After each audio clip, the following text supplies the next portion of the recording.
two South Africas. One South Africa is one that probably most of us in the United States or in the West would be pretty comfortable with. It's modern, it's clean, it's restaurants and nightclubs and tourist sites and all the things you kind of think about in a modern society. The other side of South Africa is the one that is marked a lot by this question of poverty. So if you are, traveling just around the major cities of South Africa, you will see townships and settlements, informal settlements, which are largely, tin roof shacks and cardboard shacks and what have you.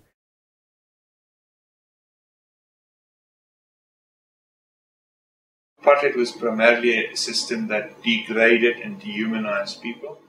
There was a history of apartheid. There was a way that history was taught in apartheid. I remember as a white child coming out of a classroom feeling so angry with the blacks over the deceit of Dingaan against Piet Retief, for example, where this black chief, the Zulu chief, rather deceitfully lured a noble white voortrekker leader into his kraal and then the given moment murdered him.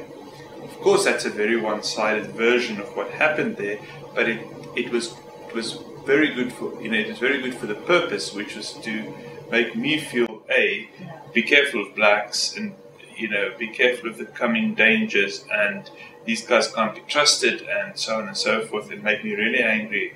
And I remember that very vividly as I grew up, and history was used in that way to support apartheid.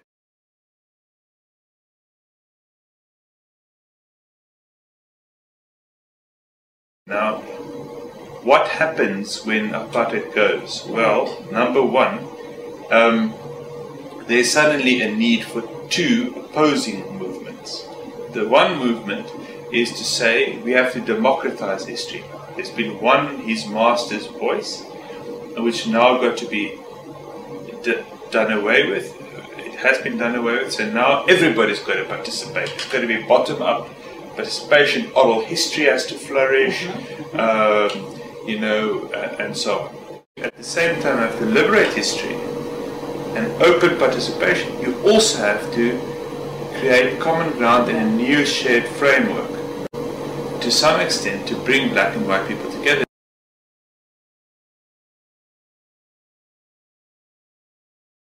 While new schools have been built, many of them are not rebuilt, and so they are, concrete, crowded, not with the best of facilities, whether you're talking about, the classroom or computers or bathrooms or, cafeterias or whatever it might be. And, we've been able to go to a number of these different schools and gone to the classrooms, talked to the teachers, and people are doing amazing things with limited kind of resources.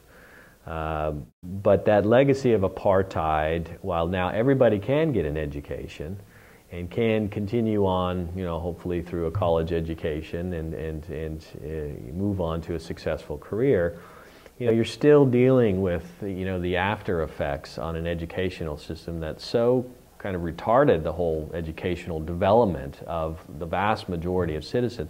It's going to take, a long time to kind of move past that. Generation has come now, and we've seen some changes, and people are, going through, I guess equivalent of high school kind of level here, and there are more opportunities in higher education and colleges for all South Africans. But it's still unequal.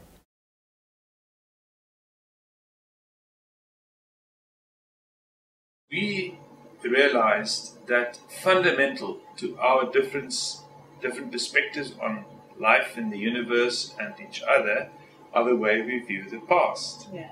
And the way we understand the past. Not only view the past, but the way we experience the past. And so it's not just our personal narratives, but also the grand scheme in which we fit things into. So the sad fact is that history as a subject, because of this, I would think, has nosedived. the popularity of the subject, because people just don't broach the past with their children at all. Particularly privileged people, or they do so in a way that sort of in throwaway comments here and there, throwaway comments, but they don't sit down and talk through the story. It's too painful. It's too recent, and their generation, mainly the people now retiring, don't come out looking very good in many occasions, and it's a difficult story to tell. As you then create a new framework of common ground between people who saw life diametrically differently, you actually have a new danger emerging, which is new hegemony, new exclusion, new forms of oppression, new forms of intolerance. At this point, many white schools don't teach history at all. Many schools don't teach history at all. I think that'll change again.